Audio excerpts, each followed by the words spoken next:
Sheikh chilli और परी की कहानी। शेख चिल्ली अव्वल दर्जे के बेवकूफ़ तो थे ही, सुस्ती और कानचोरी में भी उनका कोई जवाब ना था। बीवी से अक्सर अनबन रहती। एक रोज़ बीवी ने कुछ ज़्यादा ही बुरा भला कहा तो शेख चिल्ली चारपाई से उठ खड़े हुए और दरवाजे की तरफ कदम बढ़ाते हुए बोले, लो भाई, हम जा रहे हैं शहर अभी इसी वक्त नौकरी करने। शहर कोई यहाँ रखा है? दिन भर का रास्ता है, बीच में खाओगे पियोगे क्या? बीवी बोली, ज़रा ठहर जाओ, रोटियां पकाए देती हूँ। फिर उसने 7 रोटियां पका कर दी। फिर रोटियां लेकर शेख चिल्ली चल पड़े। चलते चलते दोपहर हो गई। एक कुआं नजर आया, वो उसकी मुंडेर पर बैठ गए। बहुत जोर की भूख लग रही थी। रोटियां निकाली और सर खुजाते हुए बोले, एक खाऊं, दो खाऊं, किस सातों को खा जाऊं? कुएं में 7 परियां रहती थी। उन्होंने जब ये सुना तो डर गई। मलका परी कुएं से बाहर आई और शेख चिल्ली से बोली, तुम क्यों खाना चाहते हो सातों को? भूख जो जोर की लगी है, एक दो से काम नहीं चलेगा, इसलिए। शेख चिल्ली ने जवाब दिया। अच्छा, अगर हम ये ना खाओ तो मैं एक ऐसी चीज़ तुम्हें दूंगी कि जो तुम्हें क्या तुम्हारे खानदान भर को कभी भूखा न रहने देगी। परी बोली और हाथ आसमान की तरफ बुलंद गया। हाथ में एक देगची आ गई। परी ने कहा, ये देगची देख रहे हो, इसके सामने तुम जब और जिस खाने का नाम लोगे ये उससे भर जाएगी। शेख चिल्ली बोला, रोटियां तो हैं मेरे पास, कौरमा मांगता हूँ इससे। देगची फौरन कौरमे से भर गई। शेख चिल्ली ने सैर होकर खाया और देगची बगल में दबाकर चल दिया। शहर में वो एक सराय में रुका। और देगची सामने रखकर बिरयानी का नाम लिया। देगची बिरयानी से भर गई। फिर जर्दे की ख्वाहिश की, वो भी मिल गया। उसने जी भरकर खाया। सराय की मालिका बुढ़िया ये सब देख रही थी। उसने शेख चिन्नी से देगची के बारे में पूछा। उसने साफ साफ बता दिया। बुढ़िया ने चिकनी चुपड़ी बातें करके शेख चिन्नी को रात सराय में ही ठहरा लिया और जब वो सो गए तो पहियों वाली देगची चुराकर उसकी जगह वैसे ही दूसरी देगची रख दी। शेख चिल्ली नकली देगची लेकर घर पहुंचे और बीवी से बोले, देखो नेकबा, मैं तुम्हारे लिए क्या लाया हूँ। फिर उसने देगची के बारे में बताया और मुर्गे मुसल्लम की फरमाइश की, मगर देगची खाली रही। उसने कई और खानों के नाम लिए, मगर कुछ ना हुआ। बीवी ने खूब मजाक उड़ाया। वो शेख चिल्ली की बात पर यकीन करने को तैयार ना थी। आखिर शेख चिल्ली झिझला कर बोली, अच्छी बात है, कल मुझे रोटियां पका कर देना। मैं परियों के पास जाऊंगा और देगची की शिकायत करूंगा। अगले रोज बीवी ने रोटियां पकाईं। शेख चिल्ली चल दिए। कुएं पर पहुंचकर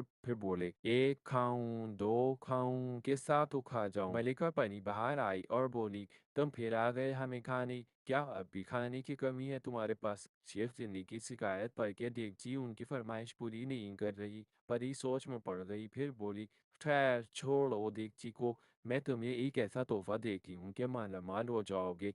उसने अपना दायां हाथ आसमान की तरफ बुलंद किया और सफ़ेद खूबसूरत मुर्गी हाथ पर आ बैठी। परी ने मुर्गी शेख चिल्ली की तरफ बढ़ाते हुए कहा, यह सोने का अंडा देने वाली मुर्गी है। जब कहोगे तब सोने का अंडा देगी। इसे ले जाओ और अब हमें परेशान करने मत आना। शेख चिल्ली ने खुशी खुशी मुर्गी बगल में दबाई और चल पड़ा। वो फिर उसी सराय में पहुंचा। बुढ़िया ने उसे आते देखा तो फौरन करीब आ गई और उससे पूछा, अब क्या तोहफा लाए हो? शेख चिल्ली ने उसे ना सिर्फ मुर्गी के बारे में बताया बल्कि तजर्बा भी करके दिखाया। बुढ़िया बहुत खुश हुई। उसने शेख चिल्ली को सराय के सबसे खूबसूरत कमरे में ठहराया, खूब खाते मदारात की। रात को शेख चिल्ली मुर्गी की टांग अपनी चारपाई के पाए से बांधकर सो गया। बुढ़िया ने मौका पाकर मुर्गी चुरा ली और उसकी जगह दूसरी वैसी ही मुर्गी बांध दी। शेख चिल्ली नकली मुर्गी बगल में दबाए हुए पहुंचा और लगा डींगे मरने। बीवी ने कहा, मियाँ, सोने का अंडा देखूंगी तो यकीन करूंगी। हाँ हाँ, क्यों नहीं, अभी दो। शेख चिल्ली जोर से बोला और मुर्गी से कहा, ए मुर्गी, सोने का अंडा दो। मगर मुर्गी ने सोने का अंडा तो क्या, एक आम अंडा भी ना दिया। बीवी फिर मजाक उड़ाने लगी। शेख चिल्ली गुस्से से बोले, कल तुम फिर रोटियां पकाना, देखो मैं क्या हशर करता हूँ उन दो के पास परियों का। अगर वाकई जिंदा न चबा गया तो शेख चिल्ली नाम नहीं। बस रहने दो, मेरा ख्याल है तुम रोटियां हड़प करने के लिए ये सारा ड्रामा करते हो। अब कोई रोटी नहीं मिलेगी। बीवी ने कहा, खैर ना देना रोटी, मैं बगैर रोटी के ही चला जाऊंगा। शेख चिल्ली ने आहिस्ता से जवाब दिया और कमरे में चला गया। अगले रोज वो फिर कुएं पर पहुंचा और बोला, एक खाऊं, दो खाऊं, के साथ तो खा जाऊं? कुएं की परियों में हलचल मच गई। मलका परी बाहर आई और बोली, अब क्या हुआ? मैंने तुम्हें ऐसे तोहफे दिए थे जिनसे मालामाल हो जाओगे, मगर तुम कुछ ज़्यादा ही लालची मालूम होते हो। नहीं माइका परी, ये बात नहीं है, यकीन करो। देगची की तरह अब औरवे भी मेरी बात नहीं मान रही। मेरी बीवी ने तो मेरा बहुत मजाक उड़ाया है। शेख चिल्ली बताते हुए रोहान से हो गया। मलिका परी सोच में पड़ गई। पूछा, ये बताओ, तुम घर जाने से पहले भी दोनों चीज़ें कहीं लेकर गए थे? शेख चिल्ली ने सराय और बुढ़िया के बारे में बताया। मलका परी समझ गई सारी शरारत बुढ़िया की है। उसने आसमान की तरफ हाथ उठाया, एक मोटा सा डंडा हाथ में आ गया।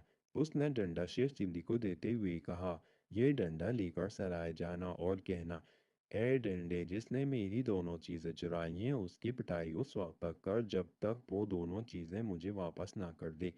शेख चिल्ली वो डंडा लेकर सराय पहुंचा। बुढ़िया ने आगे बढ़कर उसका इस्तेमाल किया और पूछा, आज परियों ने क्या तोहफा दिया है? शेख चिल्ली बोला, ये डंडा। और कहा है, ए डंडे, जिसने मेरी दोनों चीजें चुराई हैं उसकी पिटाई उस वक्त तक कर जब तक वो दोनों चीजें मुझे वापस ना कर दे। उसके मुंह से ये जुमला पूरा हुआ था कि डंडे ने बुढ़िया की पिटाई शुरू कर दी। वो चीखती चिल्लाती पूरी सराय में भागती भागती फिरती रही। डंडा भी मुसलसल पीछे लगा रहा और धड़ाधड़ पिटाई कर रहा था।